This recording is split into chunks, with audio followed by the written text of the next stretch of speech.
Hey, I want to welcome you to our Maundy Thursday devotional. I'm Jason Riccardi, and I'm the student minister at Temple Baptist Church. And tomorrow, I want to invite you to our very special Good Friday service. So be sure to look for that online as we introduce our Good Friday service to you online, since we're in the coronavirus quarantine, but we still want to be able to reach out to you and minister to you in this time of need. And today's devotional is going to be out of Mark chapter 14, verses 32 to 42. And I'll be reading out of the Christian Standard Bible, of the version of the Bible. And I just want to introduce a couple of different ideas to you. There's a lot of things in Scripture, and we're going to leave a lot of things out. But I just want to go ahead and leave a couple of thoughts with you as we read the Scripture. Then they came to a place named Gethsemane, and he told his disciples, "Sit here while I pray." And he took Peter, James, and John with him, and he began to be deeply distressed and troubled. And in verse 34 it says, "He said to them, 'I am deeply grieved to the point of death. Remain here and stay awake.' And he went a little farther, fell to the ground, and prayed that if it were possible, the hour might pass from him. And he said, 'Abba, Father, all things are possible for you. Take this cup away from me. Nevertheless, not what I will, but what you will.' And then he came and found them sleeping. And he said to Peter, 'Simon, are you sleeping? Couldn't you stay awake for just 1 hour? Stay awake and pray so that you won't enter into temptation. The spirit is willing, but the flesh is weak.' And once again he went away and prayed, saying the same thing. And again he came and found them sleeping, because they could not keep their eyes open. And they did not know what to say to him. And then he came a third time and said to them, 'Are you still sleeping? Enough! The time has come. See, the Son of Man is betrayed into the hands of sinners. Get up, let's go. See, my betrayer is near.'" Now there are just three quick thoughts that I want to leave with you. And the first thing is that this passage of Scripture is a glimpse into the prayer life of Jesus. And this is an important thing here, because Jesus invited disciples to pray with him. He invited them into an intimate moment, an intimate relationship between himself and the Father. And we see Jesus going off to pray at very pivotal times in his ministry. And in Mark chapter 1, we see that after he'd performed his first public miracles, he went off to pray. And he prayed just before he actually began his public preaching ministry. And we see this also in Mark chapter 6, just before Jesus went off to feed the 5,000, which was this beautiful picture of the Messianic banquet. It was Jesus' way of saying, "I am the Messiah. I am coming. I am here for you." Just before that happened, he went off into a desolate region to pray.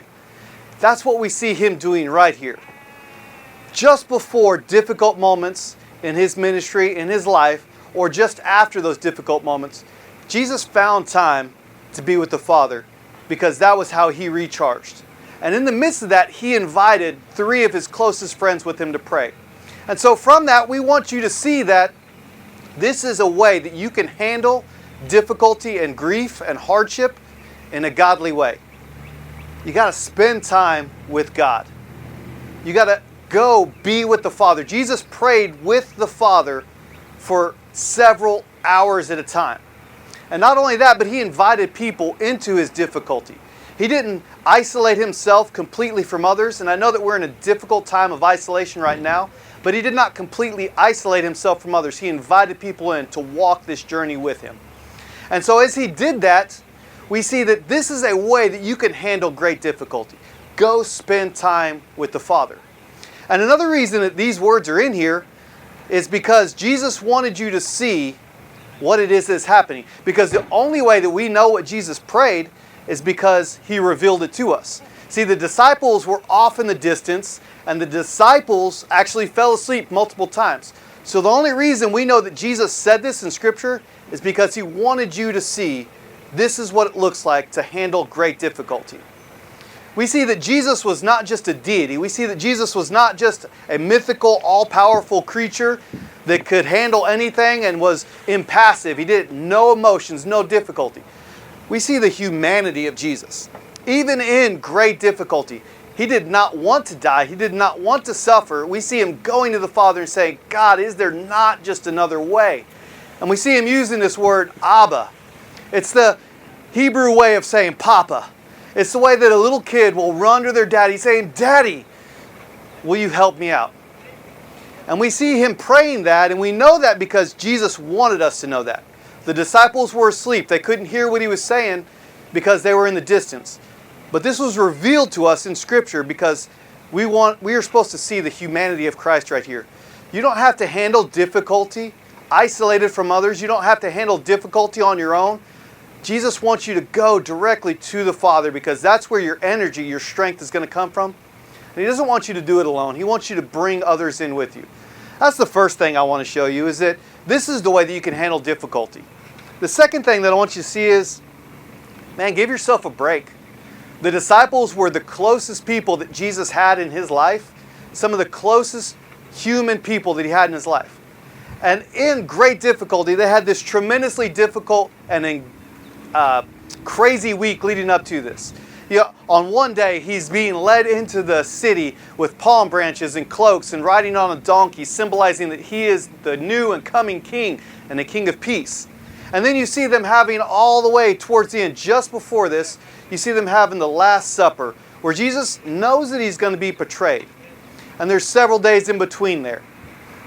That's a crazy week, a difficult week, a week of Passover, a week of reminding themselves what it is to sin before a holy God and to be forgiven by a holy God. And so there's a lot of chaos. And even the closest people to Jesus couldn't stay awake.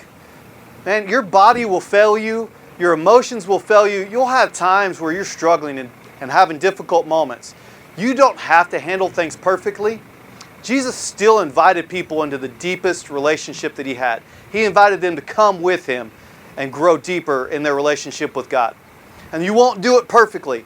Give yourself a little bit of grace, because even those closest to Jesus couldn't do it perfectly. And the last thing that I want you guys to see is that Jesus ends by saying, "The time has come. See, the Son of Man is betrayed into the hands of sinners.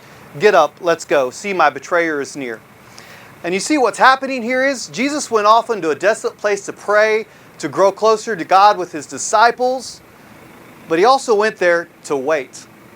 And that's a lot of what faith is. A lot of faith is just waiting obediently for God's will to play out. And I don't know if you're like me, but sometimes you'll have difficulty waiting for God's will to play out.